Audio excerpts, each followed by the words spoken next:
So, Brian, big game Friday. A little bit, Yeah, a little bit. pretty big. Kind of excited. So, Moderately, yeah. yeah, it's hard to contain the excitement. I It's hard to called you not today just on the get. way home from practice, and I'm like, Trevor. He's like, yes, Brian. And I was like, dude, I'm not gonna make it to Friday. I'm not, dude. I'm gonna lose it. I'm so fired up right now. I want this game to be. Every time I pop in film, I'm just like, Man, I just want to play already. It does seem like it's been forever since this playoff matchup was announced. But we're now it's like it's on us. Now it's like it's Monday. The game's Friday. It's on us. I And so know. we're ready to rock and roll and dive into this breakdown, man. Because you and I have been watching a lot of film of this Indiana football team and this matchup. So it's going to be a fun few days breaking this all down, no doubt about it. Yeah. No, it's going to be a lot of fun breaking down the teams, breaking down the matchups that we like, and we're going to get to all of that at first, right? But being hyperbolic, putting that aside, this is a really big game on Friday for Notre Dame, especially when you consider the journey that they went on to get here. So when you kind of take a look at what's at stake for Notre Dame, right? Like obviously there's the obvious. You lose and then you're out of the playoffs. But big picture, Brian, to you, what's at stake here for Notre Dame for this first round of playoff game against Indiana?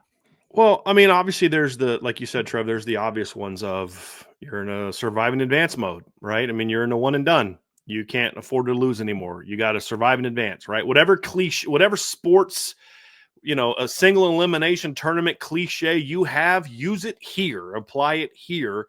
I think the other part of it too, Trev, is there's also we'll dive into what's specifically in front of them, but there's also the aspect of, as a program, you're still trying to establish your reputation as a current program, not big picture, blue blood, Notre Dame history, tradition, but your current program.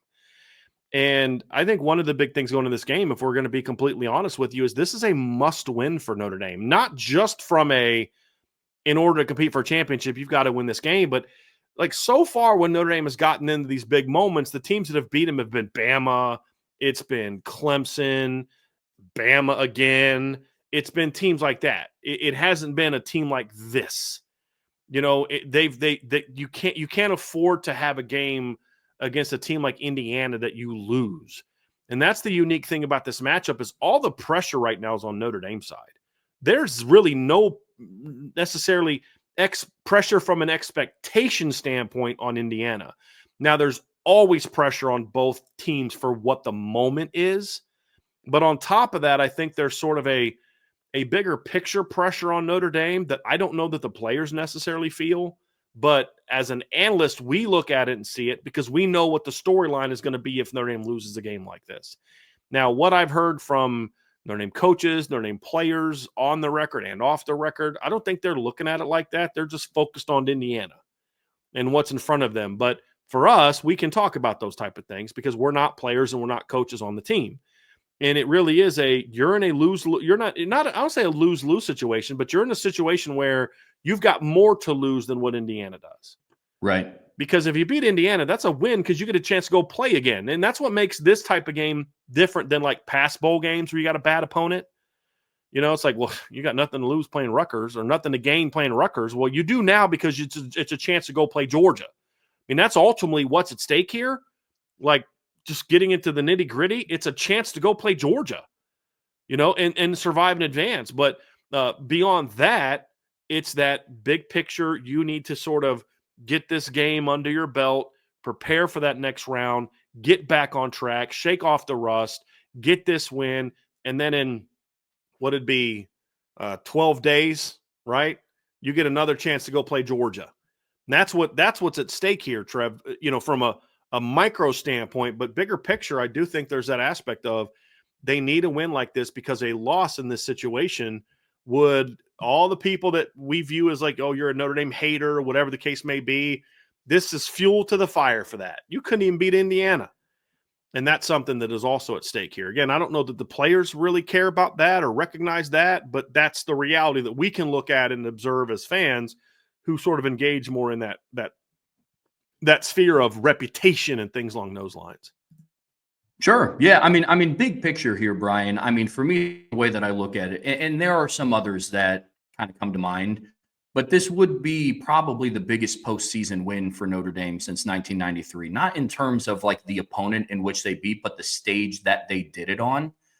You know what I mean? I mean, the 2017 LSU win, I think you can put up there. It wasn't in that big, flashy New Year's Six bowl, but I think that bowl game is kind of what capped off a really good turnaround season for Notre Dame and kind of set it on the course that it's on right now.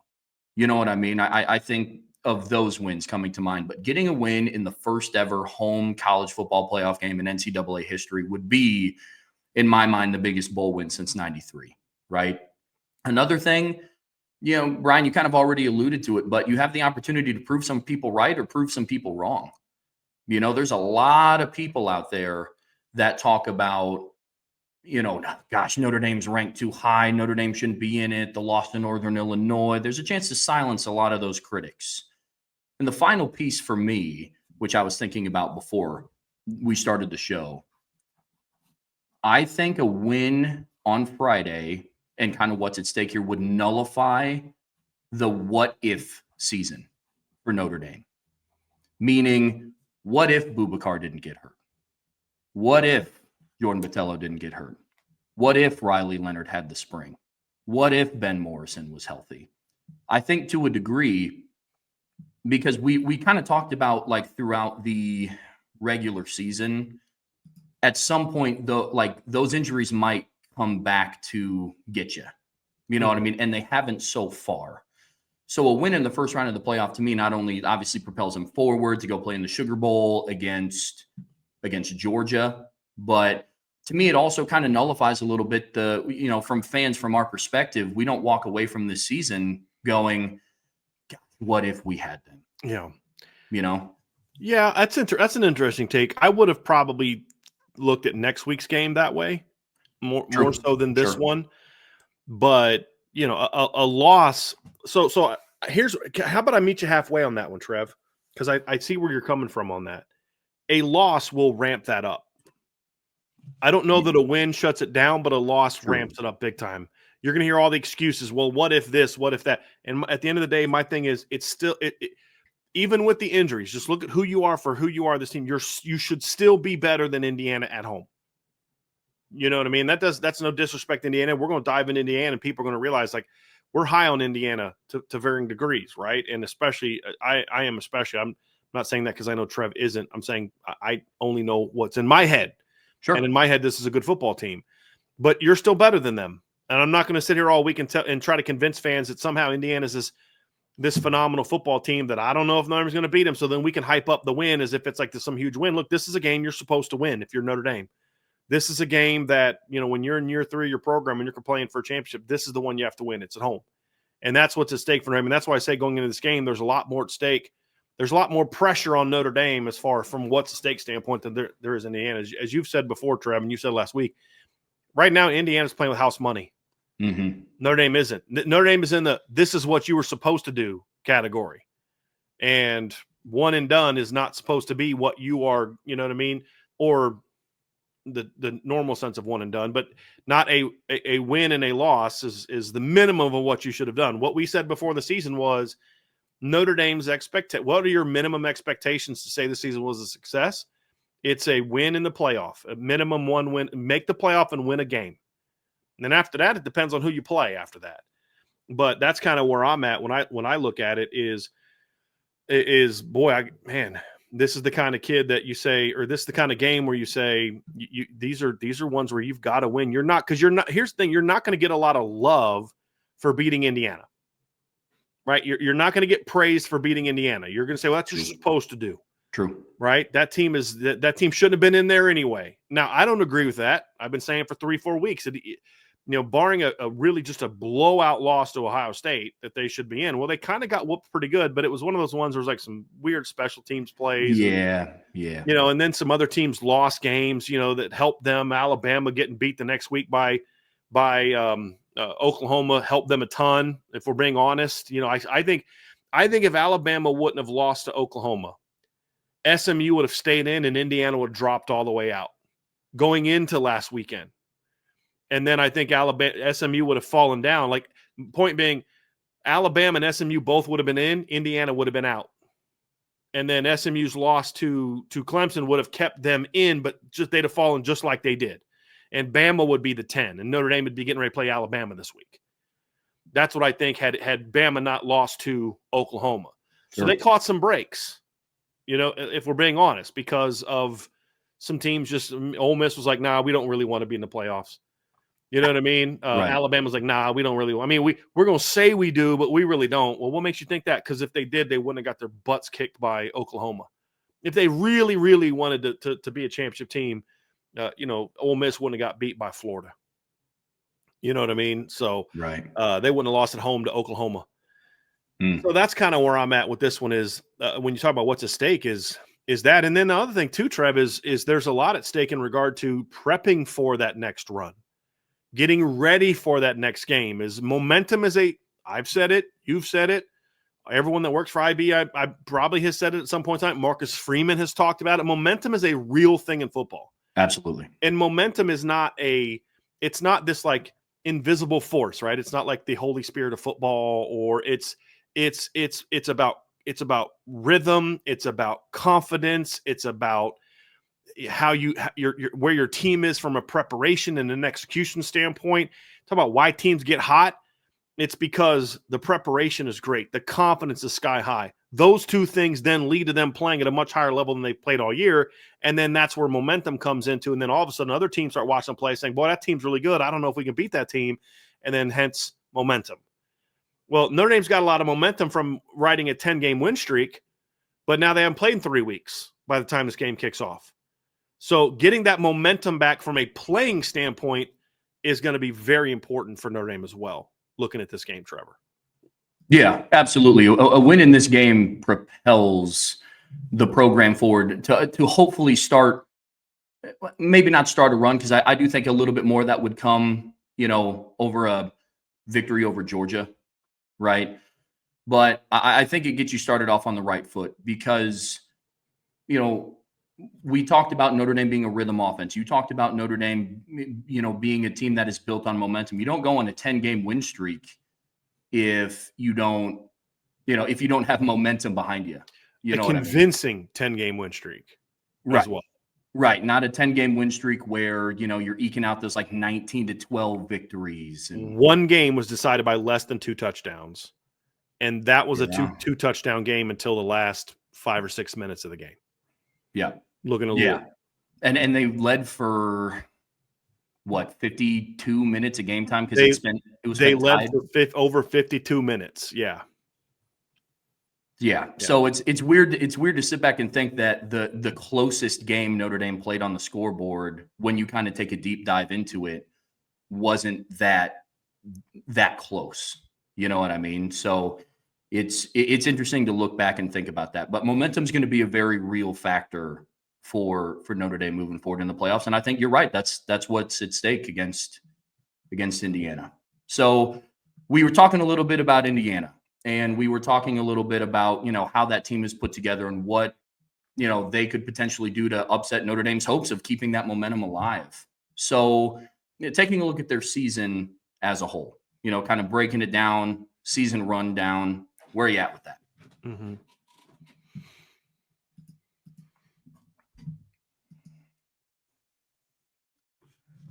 When you go and you look down. Oh, sorry. You're good. You ever get that where you're about to sneeze? Mm-hmm. And it's there, but it's not there yet. It's like at the top of your nose. Yeah. Mm-hmm. Yeah. So sorry. Let's start that over, Trev. No, you're good. You're good. So taking a look. And I'm a violent sneezer. So and I hate it. Like my wife, she's like, why do you do that? I'm like, do you think I do this by choice? Like this hurts. Sorry. Yeah. Oh, I know. Yeah, sneezing. I'm the same way, man.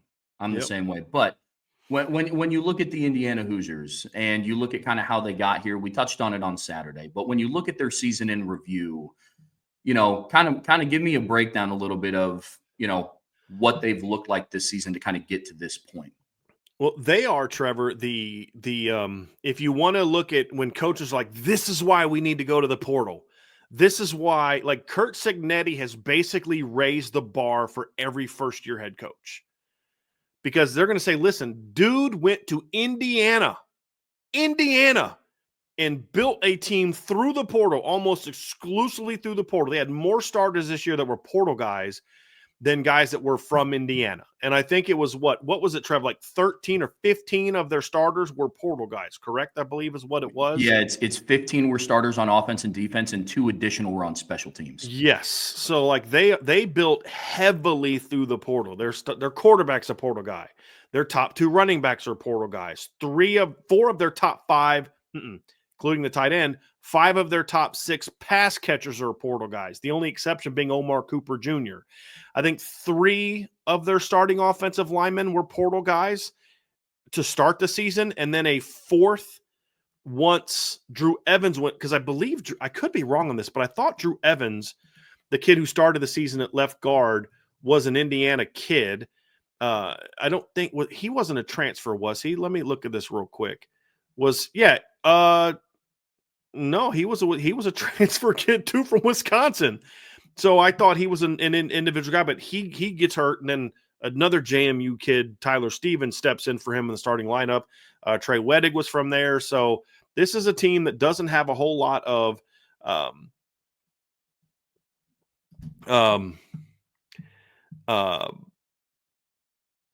there's just not a lot of homegrown players, man. There just really isn't. And that's kind of where it came from. And they have a great deal I guess, are you good, man? Yeah. You sure? Mm-hmm. Okay. Let me know if that changes. Yeah, I got you. Do you want to? Yeah. For a little bit of context, we were doing the show, and I got some text messages from family members, and we got a text, and it said that my grandpa, who lives out in Arizona, you guys have heard me talk about him on the show before, because I know we have a lot of veterans that listen to the show. He had a heart attack earlier this evening, and he didn't make it. He was older, but he wasn't like chronically ill or anything. He's had some health issues, but not the text that I was expecting to receive. But I was thinking about texting Bryan and saying like, hey, I'm a step aside. Like the way that he is he never liked being the center of attention. He kind of did his own thing, and I knew that he wouldn't want to kind of take away from anybody's like day to day for himself. That's kind of who he was. So that, and I've talked to Bryan about this, and I'm somebody that when stuff like this kind of comes up, I kind of just like to continue to work and distract myself, and so that's kind of where we're at. But I know how awesome and caring and loving the IB community is, and so I kind of wanted to spend that time now and then just kind of start picking up the pieces after the fact. Okay. So, but no, I appreciate it. If you need to step out, dude, just do what you got to do. Yeah. Okay. So yeah, you got it. Totally understand. Let's get back on track. Get your mind off of it. Sound good to you? Sounds good to me, man. So what was unique about it, though, which is why I think Curt Cignetti is a bit of a unicorn, is because what makes their portal success so different, Trev, is that it wasn't a bunch of random players. Yeah. It was, I think, almost half of their starters that are transfer starters, if not over half, are JMU players. They came with Curt Cignetti from JMU. So when you look at, Tyson Lawton, you look at Elijah Surratt, you look at the middle linebacker that's your leading tackler. When you look at, actually both of their starting inside linebackers are both JMU kids. You look at Mikhail Kamara, the stud defensive end. He is, I believe Pons is also a JMU transfer as well, isn't he? I think Asbury is as well, the other transfer from there. So, I mean, there's a lot of kids, Trev, that came from James Madison. So, like, when you look at their defensive coordinator, I believe, what is it? I think you had it. What is it? It's like 5. Actually, I'm pulling it up right now. See if I can find that's transfer sheet here real quick. So, on their defense, So looking at their 10 of their, actually 10, 4, 5, 6, 7, 8, 9 of their 11 starters are transfers. Yep. 7 of them are first-year transfers. So Jameer Johnson is in his second year after transferring from Texas. And then Linnell Carr, the other defensive end, 41, is in his second year from West Virginia. But Mikael Kamara, James Carpenter, Aiden Fisher, Jalen Walker, and D'Angelo Pons are all JMU transfers. What makes that unique, Trevor, is that those are actually 5 guys that have been in the system that the new, quote-unquote, new coordinator has played in. So, like when Al Golden came here in 2022, he was bringing a new system that 0 people had experience with. So everybody was learning at the same time. With Curt Cignetti and his defensive coordinator, 5 of those kids are coming in. Mikael Kamara is a fourth-year player. James Carpenter is a fifth-year player. Aiden Fisher is a third-year player. Jalen Walker is a 4-year player. D'Angelo Pons is the only youngish guy of the group as a sophomore. So these guys have been in the system for a while. So there was that foundation that you could lay that other teams don't have when you bring in all these portal guys. And then 3 of the starters on offense are JMU guys. Plus you have Miles Cross, who came in from Ohio, where his quarterback was Curtis Rourke, who came in from Ohio. So like there's this connection a lot of these kids had that's unique for portal teams, because it's not, we talked about it.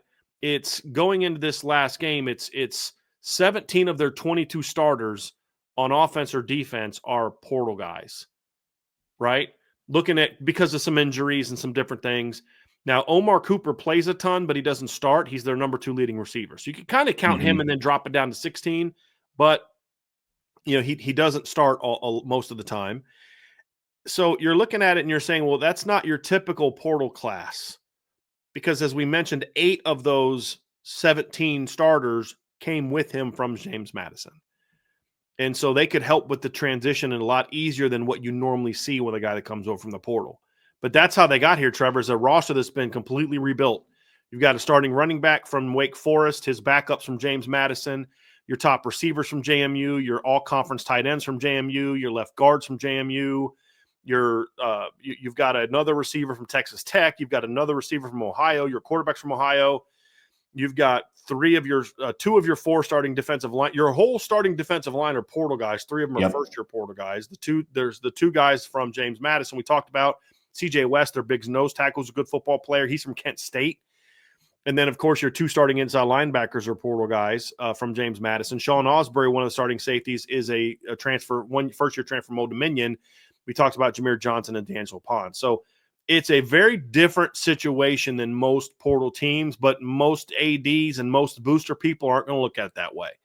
They're going to say, well, Cignetti could take a team that went 3-9 and was an ugly 3-9, like getting blown out every week, 3-9, and lead them to 11-1 in 1 year.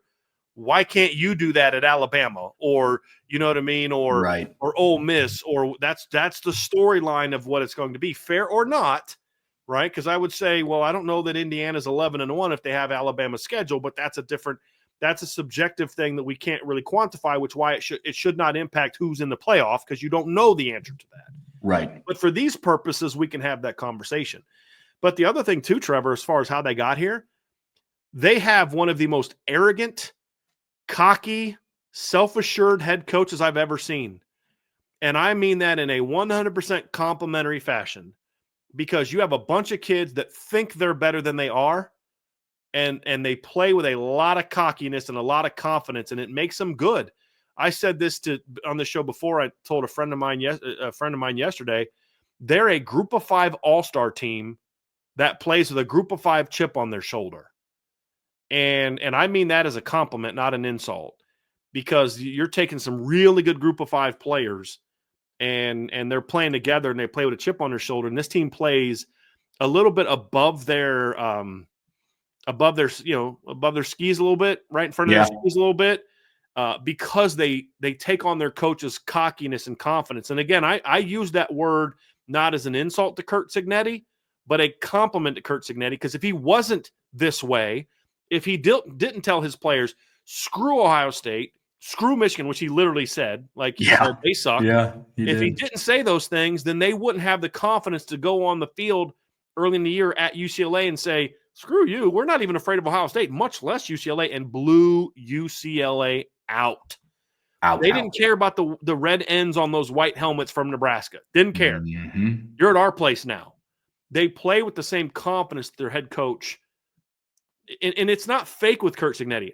Look, I'm from Ohio, right? I'm from Northwest Ohio. I'm not from Pittsburgh, but I lived over a year in Pittsburgh.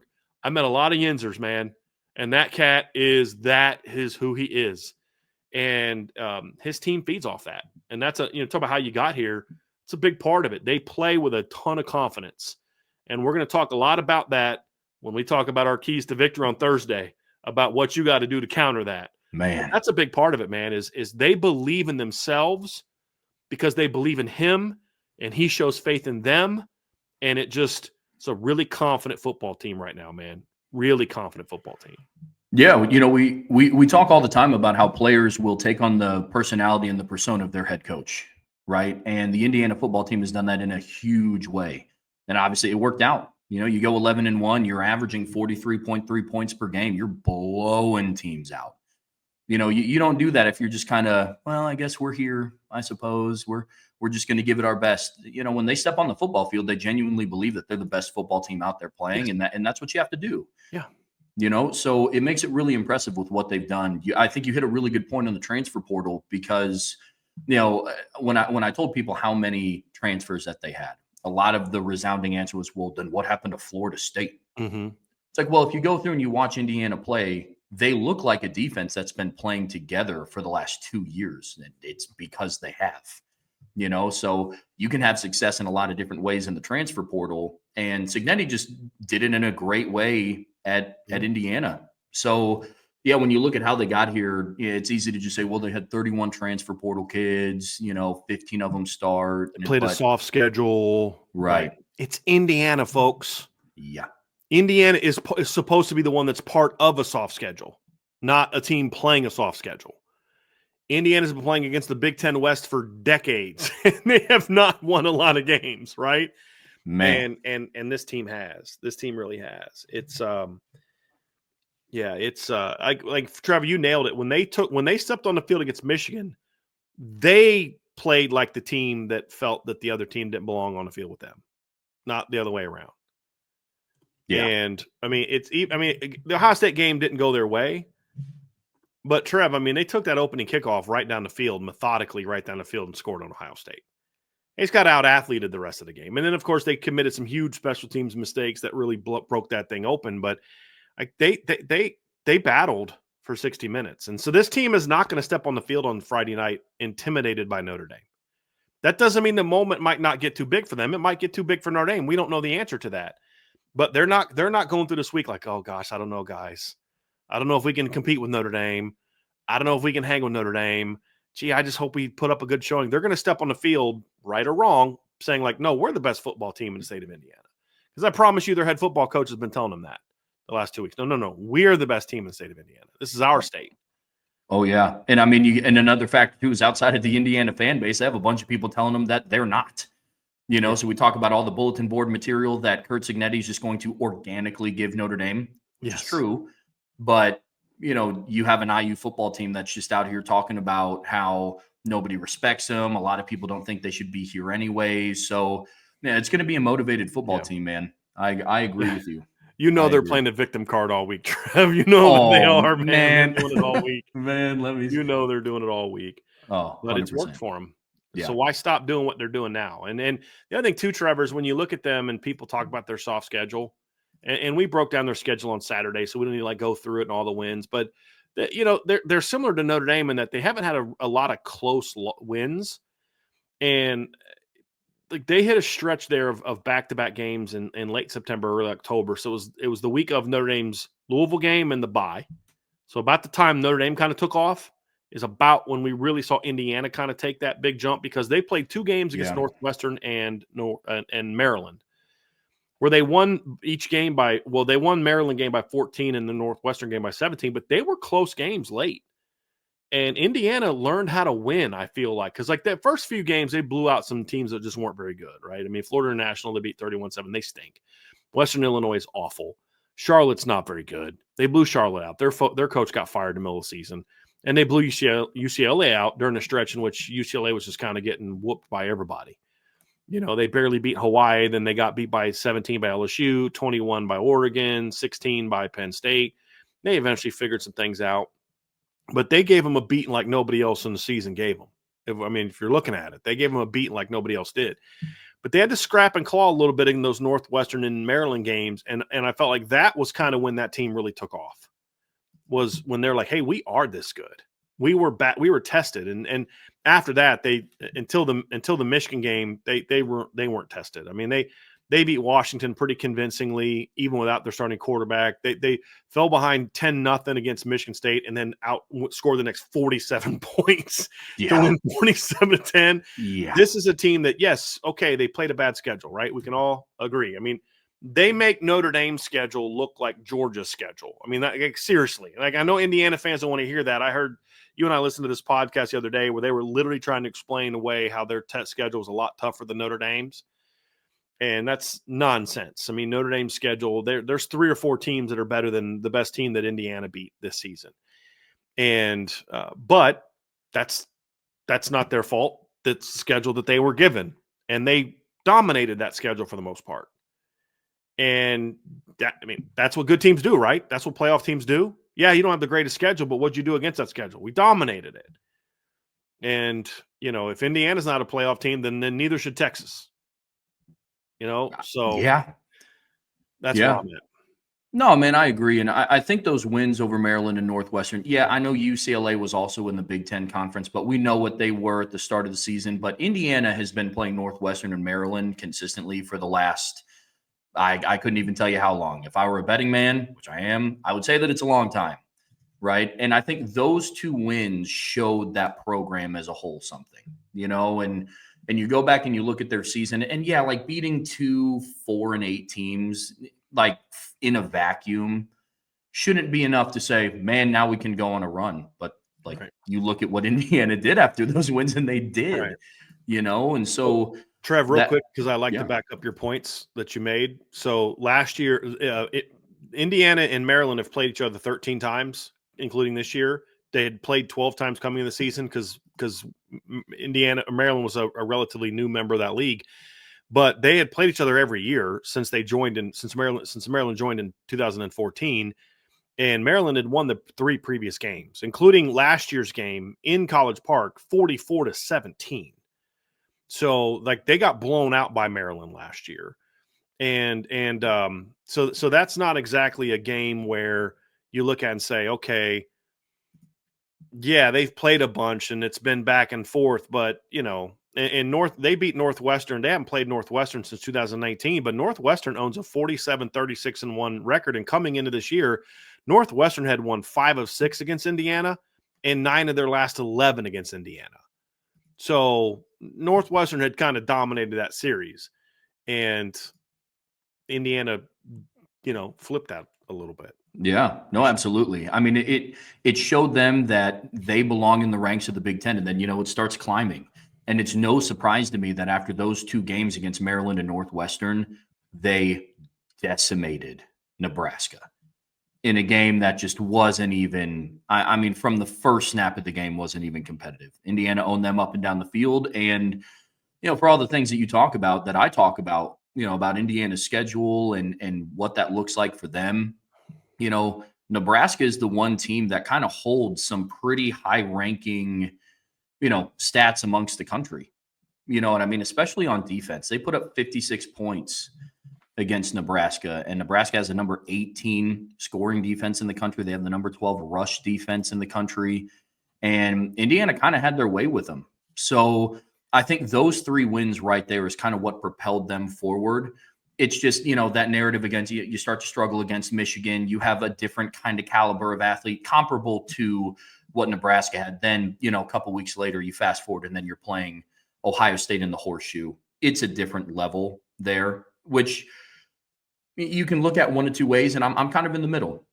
I think I can look at that game because I think if anybody evaluates that game for what it is, Indiana just got out athleted, right? But then on the flip side of that coin, if the one team that out-athleted you spent the majority of the season ranked inside of the top 5 and is a playoff team that's hosting, I think you're in a pretty good spot. So, I'm not as high on this Indiana team as some people are. I'm also not as low on them as a lot of people are. It's a good football team, man. Yeah. It's a good football team.